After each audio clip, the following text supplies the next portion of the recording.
Gill, welcome back to the Human Risk Podcast. Thank you, Christian. It's great to be with you today. It's a pleasure to have you back here. And you were on the show a few years ago talking about this fabulous book that you've written. And I'm going to encourage people to go listen to those episodes alongside this one. But for people that haven't ever heard of this, tell us a little bit about both Grenfell, your interest in it, and how you came to write the book. And then we'll cover what's in the new version of the book. Brilliant. So I'll go back in time and tell a story. So I'd spent a bit of time living outside of London and then moved back and wanted to find somewhere to rent for a couple of years. And if anybody knows London, you know that the rents are super, super, super expensive. So we were looking at places in North Kensington, which is an area that I've always lived in for decades when I've been in London. And I saw an apartment in a high-rise building.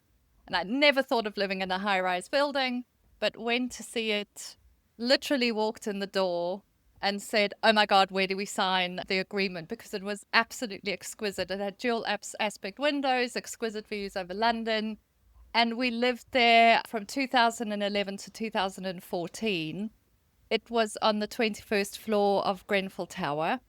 And many people will remember that on the 14th of June 2017, so 3 years after we left, there was a huge fire in which 72 people died. So that is my personal connection to Grenfell. We, in fact, bought an apartment very close to Grenfell, and our views were and still are of what remains of the tower. Professionally, at that time, I was a consultant working in high-hazard industries, working to develop the leadership and culture to prevent particularly major accidents. So I have both this personal and professional interest in Grenfell. And in fact, when I was watching the fire, I kept thinking of Piper Alpha. And the first edition of the book, which came out in 2021, was written because I thought the narratives that were coming out after the accident weren't ones that were going to lead to learning. So it was really, and still even the second edition is my way of making sense of what happened. It's such an emotional story for you because of your personal connection to the building, but also it's in your neighborhood and plays into your professional. So you wrote the first book. Tell us what's happened subsequently that's made you update it.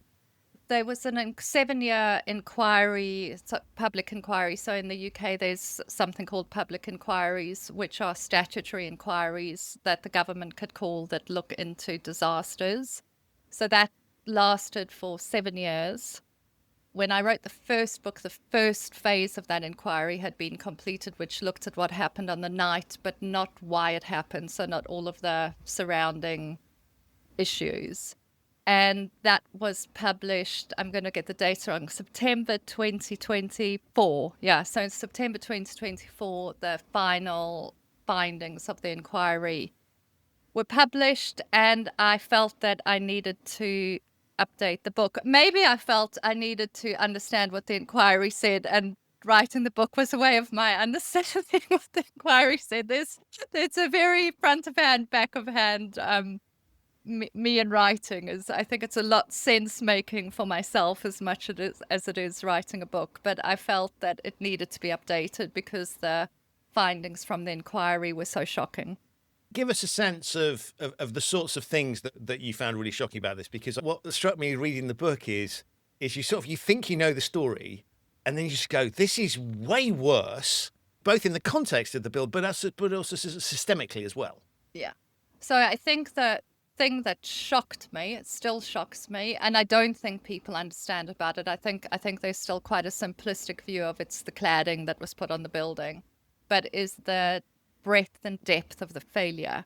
So it's almost like nobody did what they were meant to do. And we know in major accidents that there's always numerous causes. There's never a single root cause, that there's always contributing factors. But the thing that I think is shocking in Grenfell is the breadth and depth of the failure. Firstly, I think that is unprecedented, certainly in my experience of studying major accidents. But secondly, it provides an insight into how the built environment, at least in the UK, operates, because Grenfell was not a one-off bad building. So there's now known to be thousands and thousands of buildings with that type of cladding and other types of dangerous cladding on. So I think it's unique in two aspects, is the breadth and depth of the failure And then it's actually an insight into how the built environment functions or dysfunctions due to the scale of the crisis that was revealed post-Grenfell. Give us a sense of some of these things that you've discovered, because you say it's shocking, and it is, but what surprised you the most as you were going through this? Because the reason I think you're a really interesting narrator of this, on the one hand, there's every personal reason to be astonished by this story and personally impacted. On the other hand, given your professional role, I might expect you to be a little bit immune to some of these things. And so I think there's a wonderful, not contradiction, but balancing act here of kind of Gill, the professional. But it struck me that both of those Gills, to the extent both of those Gills were shocked. Both of them shocked. So tell us a little bit about the professional Gill and what really, give us some examples of things that shocked her. So I'll give you, and I'm looking at the book because one of the things actually is I forget. And I don't know whether that's just because my brain doesn't like details or because I find it too traumatic.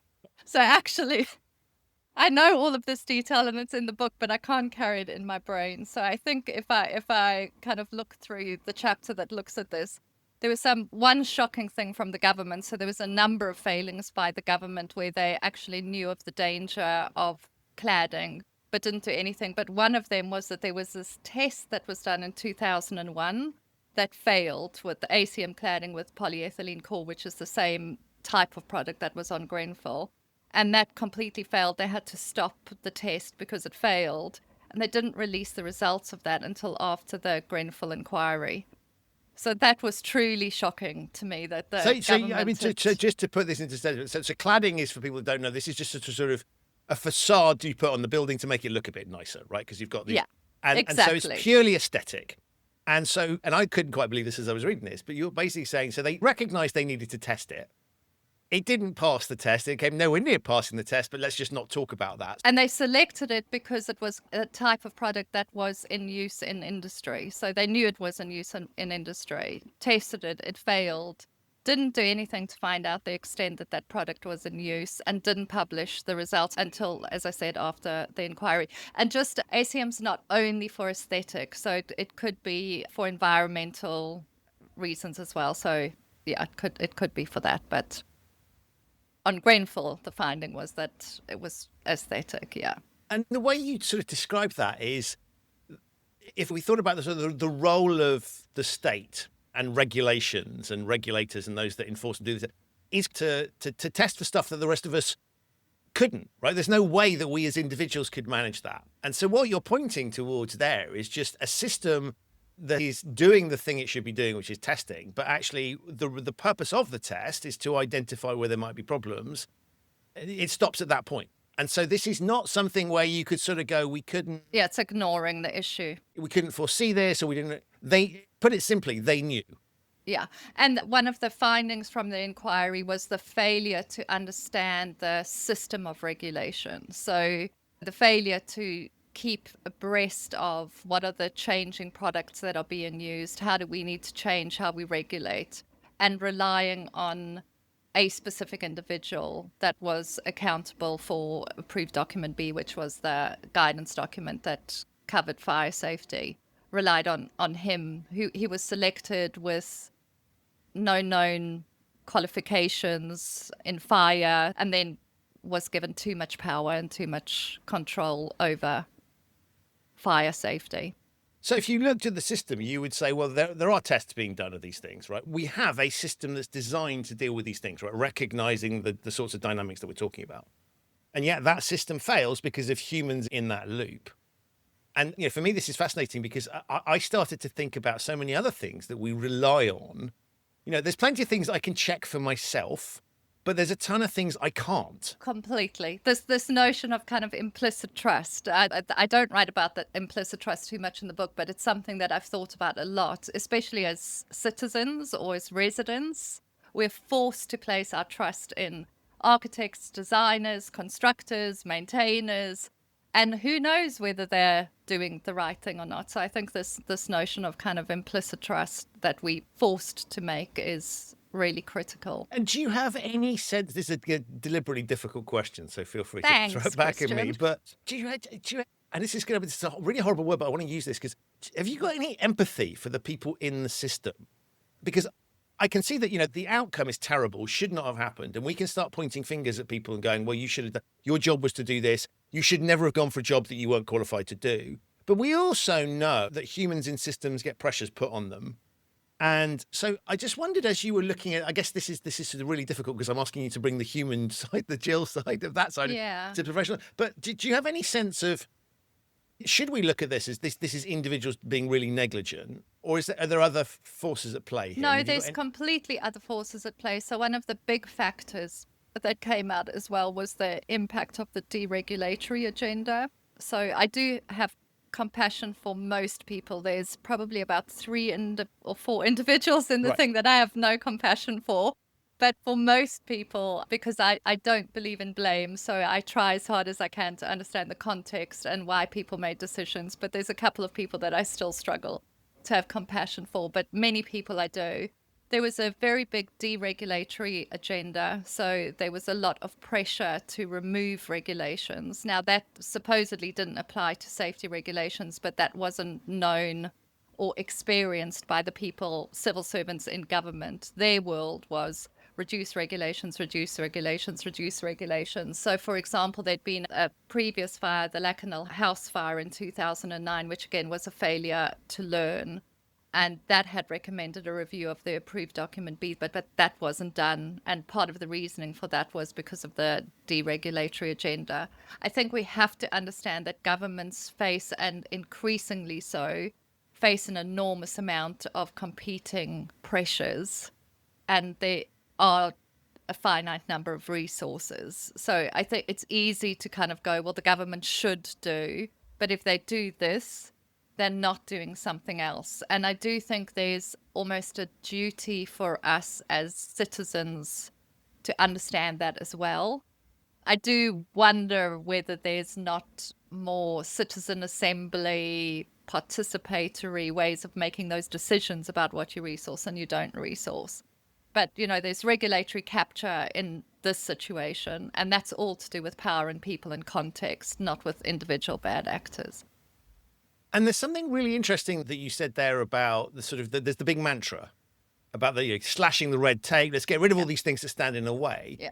And I think we can all recognize stupid rules that serve no purpose or bureaucratic processes, right? You only have to navigate your way through local government to be familiar with how that. So we can look at those. But what I think is really interesting is in the way you've articulated that is that if the tone is all regulation is the same, right? i.e. the glib headline of let's just deregulate, then you're simultaneously including really, really important safety requirements in with, I don't know, some sort of bureaucratic extra form to fill in or something that really doesn't serve any purpose. And so I think it's really interesting that in a way, it's an obvious human dynamic that says if the headline is deregulate, that naturally, and if you don't find ways of ring fencing the sort of the important stuff and drawing a delineation, this issue is going to arise. So I think you're making a fascinating, and I could sort of stretch that into the bounds of use of AI, for example, to be more efficient. And of course, you can all find well-intentioned examples of that where it really will have a positive impact, but equally that makes me think about we should think and actually talk about maybe this sort of regulation differently to other forms of regulation, recognizing this is not the same as another form that pointlessly needs to be filled in. And also, to your kind of area of expertise, I mean, there were rules, like I think it began as 1 in, 2 out. So if you bought a new regulation and you had to remove 2, and then I think it became 1 in, 3 out. So it's also kind of like compliance with these headline rules and the unintended consequence of that, because that then, but not these rules. We're going to add rules in safety, but that doesn't communicate when your headline message is 1 in, 2 out or 1 in, 3 out. And so I guess the fear with this stuff is that even if we learn the specific lessons, this is why I think the book is really important, right? Even if we learn the specific lessons in terms of fire hazards and personal safety, the underlying dynamics we could just see recurring in other fields. Yeah, absolutely. And I think this notion of that surprised me, and I can get on to another thing that really shocked and surprised me, was the level of the systemic failure in the system of government. That surprised me. And I don't think it only applies to buildings or fire safety or building safety. I think governments and regulations are increasingly vulnerable. So I think there's one of the things that's changed in my thinking is I think I'm more appreciative of compliance. Yay! You'll be glad to know. Delighted. But in a specific way, I think I'm more appreciative of compliance when we understand and comply with the intent behind the regulations and the guidance versus tick box. And I think that I've learned a lot, and particularly because I now work for Arup, so I've worked a lot more with fire engineers, etc., and I'm blown away by their brilliance in understanding, well, the intent of the regulation is this, and therefore this makes sense or doesn't make sense. And if we're not complying, we're going to fulfill that intent in another way, and we can evidence that. So that's kind of, I've got much more appreciation about the importance of compliance with the intent behind the regulation. And now I've forgotten the other point that I wanted to make. We can come back to that because, but what I think, what I think's really interesting there is that often you sort of go, well, we pin this on the people within organisations that are responsible for, well, whether that's compliance or the business or whatever. And one of the things I think is interesting is when I look at regulators, I think they need to have an understanding this dynamic exists. Yes. And therefore they ought to be policing or supervising, or to pick your phrase, the industry in a way that kind of acknowledges that this could happen. Yes. And therefore, actually, number one, not all rules are going to get every single thing right. And I think particularly in a changing world, if we look at things like climate change, technology, social trends, there are going to be rules that are created that don't fully contemplate all the potential use cases or dynamics that might occur. And I think we're increasingly seeing things that might be well-intentioned, they work in confined environments, but they don't necessarily expand to all the use cases that they're put to, particularly when we end up with sort of copycat regulations where you kind of take regulatory tech over here and then deploy it over here without recognizing where there might be, or we copy best practice from another industry or so. So as we look at that, it seems to me that one of the things you pointed there towards is, yes, of course, ultimately the responsibility of the people implementing within organizations. And you've described, I love this kind of what I would term spirit of the law, letter of the law thinking, right? Yeah. We're not just going to do what the thing says. We're going to think about what it is trying to achieve. And therefore, implicitly, if it's not achieving that in this context, we feel confident enough to override it. And we're in a regulated environment where that's acceptable. And it seems to me that lots of regulated environments, it's kind of this is what you need to do. You will do this, and we will check whether you've done it. And we won't give you the opportunity to override, partly because we don't trust you. Yeah. But then the point that I was going to make, which you've just made as well, is I think to this point of regulations are increasingly vulnerable for exactly what you've spoken about. When we get things like, in fire safety, lithium batteries or AI. So we get all of these rapidly changing and evolving products and ways of working, and regulation is reactive. So I think that compliance is one thing, and compliance with the spirit rather than the letter, in the way that you said it. That's a really good way of saying it. But that's no longer sufficient because regulations and government are increasingly vulnerable. So if we're really serious about risk, and this is where I have just like enormous respect for deep technical expertise, who can go, what are the other emerging risks here? What is climate risk going to look like in 30 or 40 years? How do I need to build this building today so that it's going to still be around and functioning with the changing nature of climate? That's not regulated for. So I don't think we talk enough about that. So I guess to a certain extent, when we look at these things, we have systems designed that this is back to, it all looks okay. Yes. Right, because we have regulations, we have regulators, we have people within organizations responsible for it. But there's something quite, inadequate, I guess, about the structures that we have. And, I'm a big fan of the phrase compliance theatre. It's designed to look good as opposed to actually solve the problem. Yeah. And so I think we also have regulatory theatre. And reading in the book, you sort of sit there and think, if you were sort of take a cursory glance at this situation, you would think that risk had been mitigated. Yes. And I think we're easily, in a way, I come back to your point about the general public, is we sort of like simple narratives, and we've seen plenty of examples. Oh, everything's fine now. Overly simple narratives that solve complex problems. And there's a particular genre of politician that loves peddling that stuff. I think this is a really good example of going, hence there's a book in this, right, as opposed to just a sort of article. This is way more complicated than it might look at first glance. Yeah, and I also would not underestimate the political drive for regulations, because one of the things I've never thought of is if you're post a disaster and there's a lot of public outcry, one of the things you as a government can do, so a politician, is to put in new rules. So whether those are the right rules or whether they've properly been thought through, the unintended consequences might properly have been thought through is debatable. But from a political perspective, it's one way that politicians can be seen to be doing something. So, we don't think about that often when we think about the regulatory system. We think it's all done, apolitically, but it's not. It's a deeply complex human system. And it's one of the reasons I love talking to you is that we're covering a really serious topic, but as we go through, it's quite depressing, right? I don't just mean the specific case, but because you move from the specific case to the system and systemic failures. And as I start, the more I think about that, the more I'm just like, oh man, this is almost beyond us. And back to your point about implicit trust is we kind of, there's a great analogy people talk about sort of fixing the aeroplane while it's flying. Yes. Right. We can't suddenly stop these things. But what I take from your writing is that you believe we can do better and that ultimately you do have faith in humans.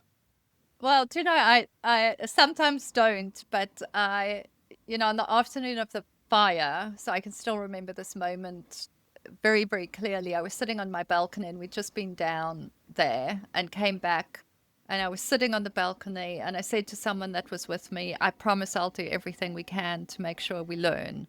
And that promise, sometimes you have kind of like existential promises. Sometimes when we get married, that can be existential, which was the case for me as well. But this was very existential for me. So I think my life altered in the moment I made that promise. And to give up hope would be against that promise. So in some instances, I now view hope as an act of resistance. So... to give up hope, you can't Right. give up hope. All you can do is do what you can to move in the direction of goodness, and you don't know what's going to work or not work. But to give up hope for me is not an option. And then there's where do you find hope becomes another interesting question. And you referenced the idea of learning lessons, and it struck me as I was reading the book as well that the sort of, we think we're back to the performative thing. We think we've learned all the lessons, and we as individuals expect us to society to have learned lessons. But there's so many examples, and this is just one of that we clearly don't. Well, we really don't learn lessons. I mean, we really don't learn lessons. If you look at disaster after disaster after disaster, and post-Grenfell and post-writing and reading and studying this whole area, every time you see something, like there was just recently fire, I think in India, a fire in a nightclub, and then you go back to France at the end of last year in another nightclub, and then you go back in time and there's the same things happening. So I think we conflate identifying and learning. So we identify a lot of lessons and we have masses of spreadsheets and documents and papers and case studies that identify lessons. But I don't think or believe at all that we've cracked how do we actually learn the lessons that have been identified and embed them in our souls and I think we try and get them in our systems, but not in our souls. We don't. Yeah, and how do you do that across generations? Because the other thing is people don't remember, like Piper Alpha or even Macondo or even Grenfell for many people. It's 9 years ago. People don't remember. And I mean, you talked about the length of time that it's taken to sort of get to the bottom of the issue. And it struck me that, as you say, on the one hand, we do want thorough investigations, right? I don't want someone to sort of just turn up and go, it looks like this, guessed them. But that seems like a heck of a long time. Was your sense that was time well spent? And I appreciate that it's not every single minute is additive, right? But it strikes me that sometimes with these things that maybe they take too much time. I'm so torn on the issue because it's devastating for the community that it takes so long. But I do think the inquiry did an amazing job in unpacking particularly the systemic issues. And the other one that really shocked me was the systemic dishonesty by the product manufacturers enabled by certification bodies, which was a huge finding from the report. And all the main cladding and insulation manufacturers participated in systemic dishonesty. I don't think that depth of insight is possible quickly, especially given the complexity, especially of things like the built environment, which have massively complex supply chains, etc. So how do you get to the bottom of things quickly? So I think there's this tension between inquiries like the Grenfell Inquiry, which took 7 years, and then justice and criminal. There's just always going to be that tension, and I don't know how it gets resolved. My test will be if the inquiry leads to or helps facilitate, because it can't be used directly, but if it helps facilitate numerous civil criminal findings. So if more people are found guilty, and that's been enabled by the depth of the findings in the inquiry, then maybe you'll go, it's worth the wait. But it's a horrible wait, particularly for those most impacted. But I don't have a simple answer to it. We'll wait and see how many people actually get prosecuted. There's, if I remember correctly, 55 individuals and 25 companies that are under investigations. So if you get anywhere close to those numbers that actually end up being prosecuted and prosecuted successfully, then I think you might go, it was worth 7 years of the inquiry. And I guess the challenge, back to my analogy of trying to fix the plane while you're flying, the issue with this one is that people are living in buildings where this risk exists. And so it's not something where you can kind of go, I don't know, we'll ground that particular type of aircraft. This is an ongoing thing. And so I guess that points to time. Time is of the essence in that sense, in that the risk genuinely clearly exists. On the other hand, to your point, is we want to do this job properly. And I think there's something interesting about the narratives that we're told, that we allow ourselves to be told around how these things should happen. So, it seems to me, back to your regulation bit about saying, we need to be seen to be doing something. Well, we need to be seen to be taking this topic seriously. Hence, we will give it the time it needs. Yeah. On the other hand, secondary conflict is, well, hold on a minute. There's I don't know, thousands, millions, whatever, how many people living in buildings and environments where this risk is there. So we need to get the answer quickly. Well, the thing though on that, I would go that the risk in buildings, so people living in unsafe buildings or buildings with unsafe cladding, that doesn't have to wait for the inquiry findings. That's a technical solution that should have been fixed much quicker. So I think there's a massive failing by government and industry to deal with that fast. So I can't remember the latest estimates, but it's going to take another decade, if not more, until all of the cladding is removed from buildings. And I think the government could have done a much better job at risk mitigation. And that didn't need to wait. That maybe needed to wait until phase 1, but I don't even think it did, because it's a technical risk of how safe is a building. As soon as in Grenfell there's an issue, then you have technical experts that could figure out what's the best way to fix those. And I do, it's again massively complex because who pays? But in other situations, governments have said we're going to pay and we'll recoup the money afterwards, and so that it's not slowing down the remediation. Whereas the financing has been a massive break for many buildings in terms of remediation. And the government is catching up, but it's catching up slowly. It's putting in place, it's just released some new support for lower rise buildings and leaseholders living in lower rise buildings. But I think it's a very complex thing. So you have the emergency and the emergency response, but in this case and in other cases, like there's the New Zealand leaky homes. I don't know if you know about the New Zealand leaky homes, but any place where you find a disaster that reveals kind of systemic risk in a system, how do you actually fix that fast? But I think there becomes a tolerance of letting people live with risk and forgetting about it and moving on. Right. And I'm intrigued. If we look at politics in the UK, it's been a mess for a while, I think would be a fair statement. And, just look at the number of prime ministers. And I and wondered, housing ministers. yeah, Yeah. right. And so Yeah. sort of almost people starting afresh. And so I'm assuming that hasn't helped either. No. And I guess a lot of in politics as well, there's a lot of noise around things. So when the fire happened, there was a lot of shock and anger.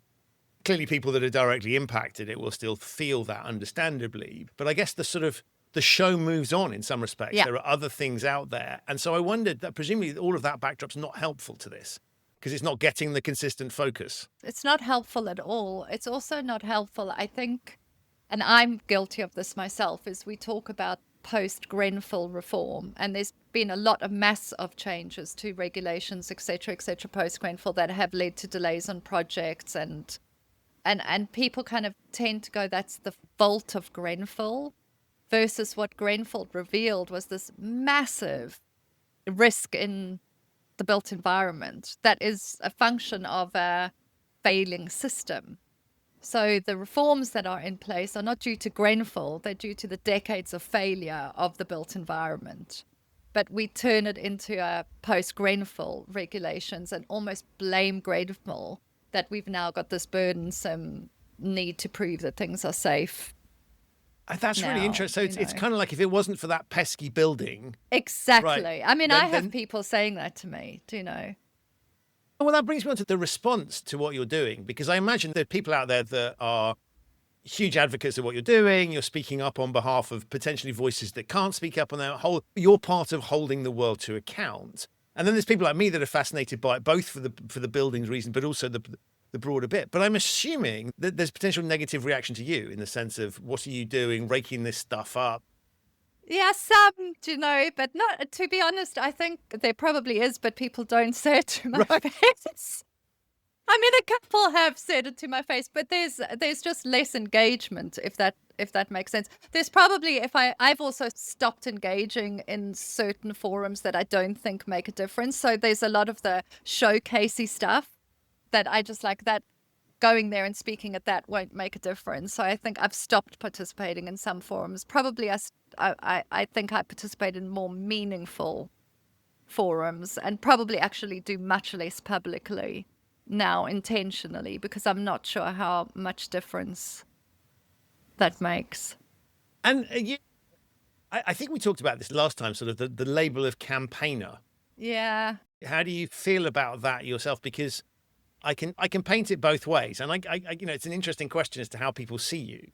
I just see you as an inquisitive mind who's feels like they want to do something, and I don't necessarily think that does take you into the realm of campaigning. But I could see a framing of what you do. Yeah, I don't think of myself as a campaigner. I think of myself as an advocate for change. But I also very much believe, well, my bent as a human is create change from the inside versus stand on the outside and campaign from the outside. So I think that's why I joined the built environment, and I'm much more involved in structures in the built environment and hopefully becoming more influential in helping frame decisions and conversations within the built environment. So but I always will be an advocate for change and a moral, I hope, a moral voice for we can never forget those 72 lost lives. And the other thing, and I probably cry, I mostly don't cry anymore apart from this around Grenfell, but the devastating impact on a community, because it doesn't get easier. I mean, we're 9 years after, and it was recently the 9th anniversary, and that was one of the hardest. And people kind of expect it to move on. But I think being close to the human cost of this, you can't ever stop speaking for change. Well, I can't, It does strike me, back to sort of news cycle, political cycles, is that we have plenty of megaphone wielding hecklers who sort of shout from the sidelines about whatever issue it is they think will keep them in the headlines. It sort of strikes me that actually the antidote to the political challenge I talked about before is probably people like you just kind of quietly getting on with it, as opposed to spending your time shouting about it. Yeah, and I think, the more I kind of look at it, so one of the places of hope, which is I've found and is new in the new edition, is what I call communities of grief and change. So if any disaster, and the more, when you come up with a concept or think of a concept, then you see it everywhere. Who drives change is the people that are most impacted by change. And I think across the built environment, so there's obviously in Grenfell, there's the community of bereaved and survivors, and they drive change, but they drive change in different ways. And I think if you think of it systemically, it's not kind of like one thing that's going to create change. It's almost like there's this beautiful network of people that for some reason, and in any disaster, for me, it's Grenfell. For other people, it's Hillsborough. For other people, it's something else. But that are just compelled morally to keep going. And I think if you look, there's this beautiful network of what I call these communities of grief and change that are kind of a moral compass and actually do over time drive change in communities. And they will keep on for years and years and years, decades. And you talked about, and I love the term think while you ink, right, as a way of illustrating it, right? You talked about your writing as making sense of it. Yes. Do you think you have fully made sense of it? Do you know that this is going to sound like weird, but I don't feel I need to write more about it. There's something will never make sense to me in the sense of things making sense, but I think I have enough of a contextual understanding. So I set out to answer, why don't we learn and what could we do to create change? And I think I've answered those questions as well as I can. Writing is very cathartic. This book was particularly cathartic. And I feel like I've said what I need to say about Grenfell. I don't think there's a third edition. Do you know what I mean? It's kind of like, I think this edition was important. I think it's a very different book.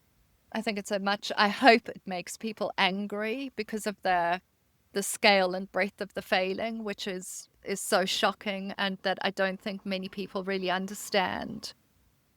But I think I've made sense of it enough for me to be, I'm kind of hesitant about saying that, but in some way at peace with what happened. And now the focus is on how do we actually change. I think that's really, really interesting because I could sort of see it becoming the 24th edition or whatever, being slightly silly. And I wondered also about the decision to not write a new book, but to sort of go back. And what was it that prompted you to think of it as a new edition as opposed to a new book? Well, I started with, is there a new book, which was very much about drawing on the kind of systemic nature of disasters, like what are the common themes that I see across disasters. I started thinking about that. And then I had various conversations with my publisher. But I think the deciding factor was communicating the depth and breadth of failure at Grenfell. That was super important to me, to put it in what I hope is an accessible form, because the inquiry, I've put it away, but it's kind of like 7 volumes. Well, I went to have a look because I just thought, because back to the sort of question about thoroughness, where I just thought I'll have a look and see how hefty a thing this is. And just because I was thinking about the visuals of it, but also how do you distill this? And so I think in many respects, you have done a great service there of sort of giving those of us that don't have the tenacity or time to wade through the big stuff to give us the headlines and the things that we need to know.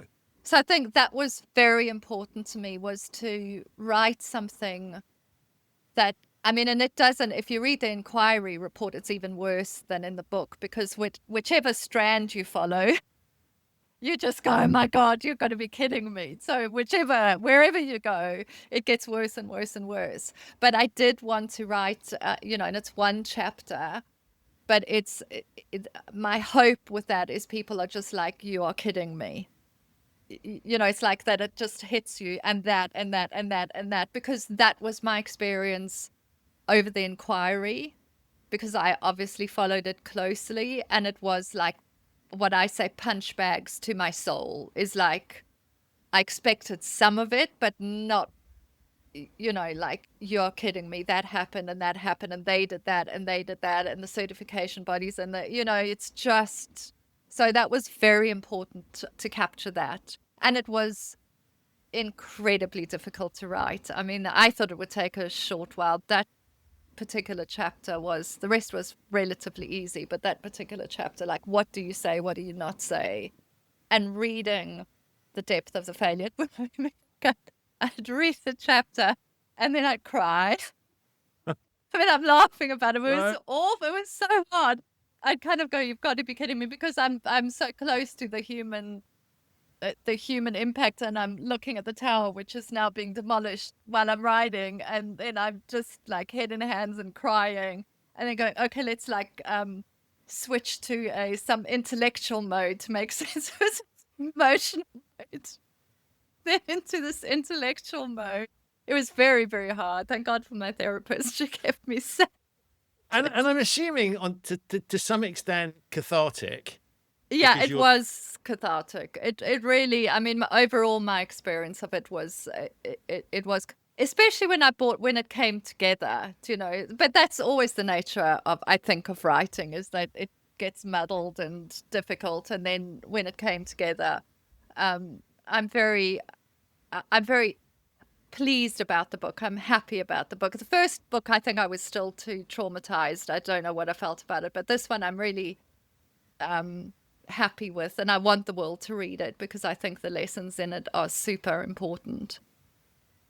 And you know, we've been sort of talking about some of the reasons things go wrong. If we were thinking about advice to people, because I think what's fascinating for me is that we look at this, you know, you can look at this and sort of say this is a cataloguing of all the things that are wrong societally and politically and structurally. But it also struck me as I was reading through it, there's quite a few lessons there for us as individuals, because these sort of big dynamics come from the smaller human dynamics that drive these things. Yeah. And so I wondered, has it changed the way you try and learn lessons from things? Oh, such a good question. No one's ever asked me that question before. Yes. I think it's made me, I hope it's made me less judgmental.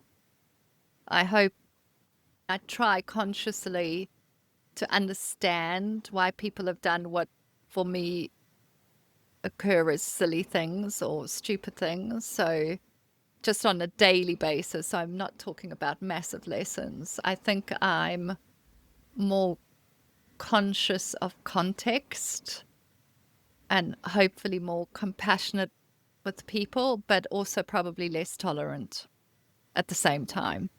So I think there's things that I can't not speak up about. And I care less about what people think about me. So I think I'm much, I don't know if that's related specifically to lessons learned, but probably in a way it is. So I think it has changed me fundamentally. Yeah, I think you can't be linear in your X happened, therefore Y, and if we change this procedure, it's going to mean we've learned. You know, I mean, that's just like such a false. Well, it's just argument. replacing one sort of model with another, it's right? Just, you know, if I was to say, capture it in one sentence, the thing that's fundamentally changed, and this has fundamentally changed in how I think and what I do and how I learn and how I operate, is the mostly inapplicableness, that's not a right word, but how linear thinking is mostly irrelevant with the complex problems that we're facing today, and yet politicians, business leaders in general love nice, linear A plus B equals C narratives, and they are absolutely ineffective in complex domains. And unless we shift how we think about complexity, we will have no hope of solving the massive problems that we face as a world. So I would say that's what's changed for me. And I'm intrigued about this. I don't care what other people think. And the reason I'm intrigued by it is not that, because it makes perfect sense to me. And for me, it's been a little bit of a function of sort of older age and recognizing that actually you can't, if you want to please everybody, you end up pleasing no one. You know, you become this sort of, And so to a certain extent, that goes with the territory. If you want to have an impact, at some point not everybody's going to like it, and that's fine. But the reason that intrigues me with you is it struck me that you were already that person, right? You seem to be very, take this the right way, strong-headed. And so I'm surprised that you mentioned that, because it didn't seem to me that there was much left for you to move in that space. But I mean that as a compliment, by the way. I take that. I take it that way. I think though I had much more angst. So I used to speak. I've always had a thing about speaking up. I don't know, that's somehow ingrained, God knows why, but I've always had a thing about speaking up. I think often ineffectively, like speaking up angrily is one of the things that I think I used to do a lot, that hopefully I don't do so much anymore. But I was always very anxious about the impact of what I've done, and insecure, and I don't know. Now I just like, this is what there is for. It's like I'm so grounded in, I need to say this.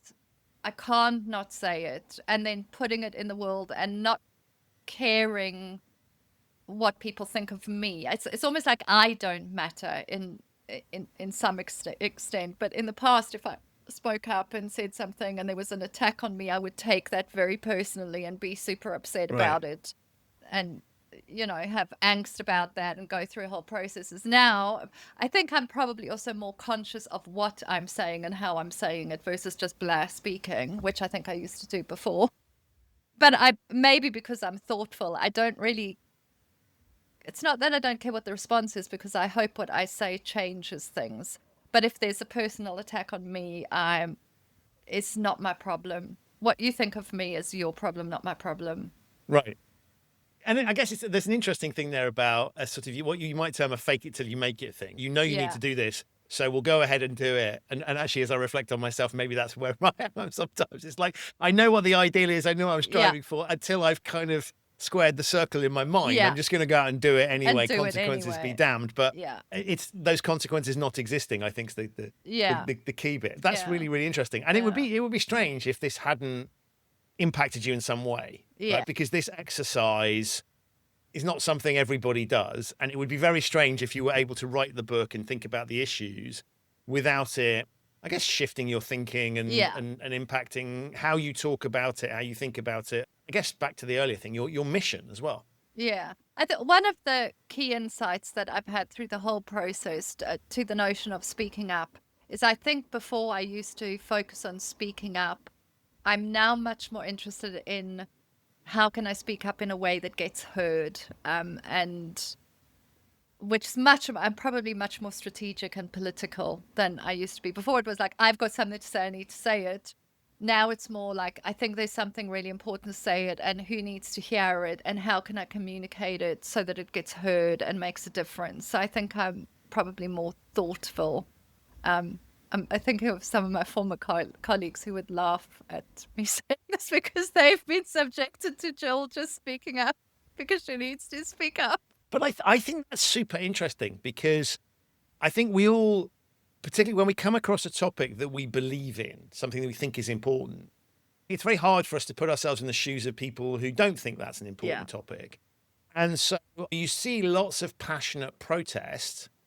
It's almost like they're either playing to themselves, right? You don't need to preach the converted, you need to preach the unconverted. And so I think there's something interesting there that recognizes that, rightly or wrongly, other people don't care about things in the way that you do. Because otherwise they'd be you.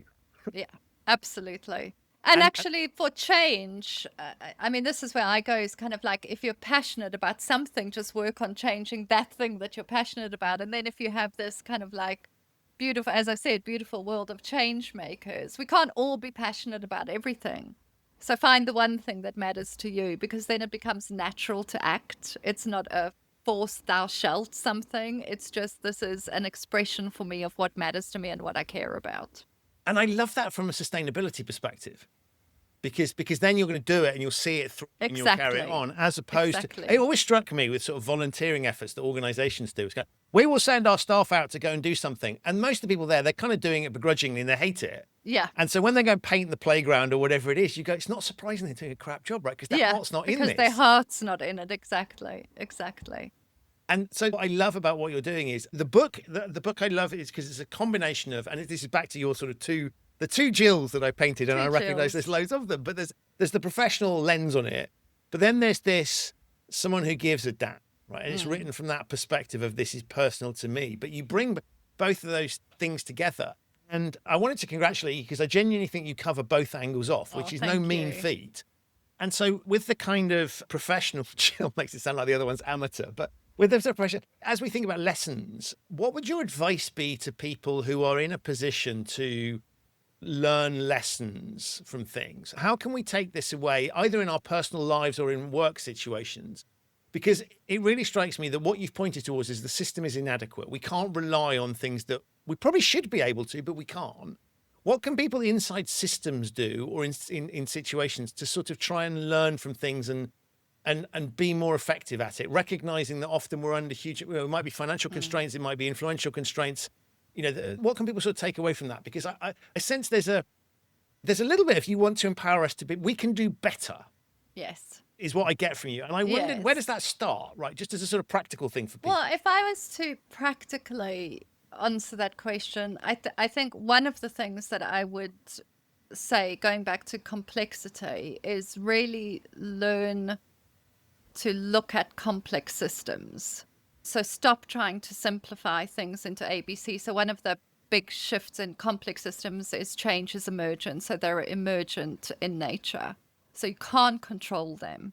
So one of the things is understanding when you're in a complex domain. And if you're in a complex domain, you have to think differently. So I think if practically people actually started learning about complexity and applying some of those principles and ways of thinking, which is much more about how do we create the conditions for something to be more likely to emerge than something else versus how do we control. So I think there's moving away from linear thinking. That's probably a bit intellectual. But I do actually think that's really important, is thinking about how we operate in complex domains. The one thing about complex domains is wherever you are in the system, you can change the system. So any agent in a complex system can change the system. So you do have agency and you do have power wherever you sit in that system. But you have to learn to think differently about how you go about creating change. That's kind of quite a intellectual answer. Practically, one of the things that I've been grappling with, and it's Dave Snowden, who's a particular complexity scientist. I don't know if you know his work. Yeah. He talks about stop talking about lessons learned and start talking about lessons learning. And I'm fascinated by that because I think lessons learned goes, we've identified this, we've tick boxed it, we've learned it, we can move on. And I wonder how we would, in an organization, for example, how we might think differently if we simply use the language of lessons learning. So an incident's happened, how do we every day make sure that we're learning from that? How does that shift how we might communicate? One of the things I'm interested in at the minute, and we're exploring a little bit, is how do you use AI, for example, to show a lessons learned when you're in the middle of designing a bridge. So you're working and you're designing a bridge and there's a pop-up that goes, have you thought of these things? And here's resources that point you to things that have happened, so that it's a active, in the moment process, not a that happened in the past and we've done it. That would probably be my most practical. I'm not the most practical person in the world. No, but I love that. But those are the most intellectual. But I think that was super interesting because again, I think these things, individuals need to have some sense. And your point around agency, I think, is really valuable. Individuals need some sense of you can do something. Yeah. Right. You might not be the big thing, but you can do something. But you can do something. I think.